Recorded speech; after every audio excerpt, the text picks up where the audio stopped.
If your Toyota RAV4 suddenly won't start, don't panic. Here's a 4-step guide to finding the culprit. Statistically, 80% of starting issues in these vehicles trace back to the battery or its connections. Let us break down the diagnostic process to get you back on the road. Always start with the basics. Check your voltage, scrub the terminals, and verify your ground straps are secure. If the battery tests healthy, lean into these common suspects like a bad cell or a blown starter fuse. Deeper issues might involve your starter motor, the ignition switch, or even the factory security immobilizer. Cleaning terminals is a perfect home job, but internal starter or ECU issues are better suited for a professional.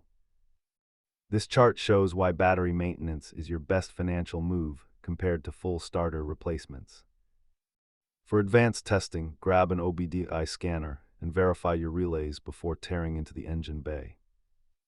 Make sure you have a multimeter, a socket set, and a wire brush in your kit before starting.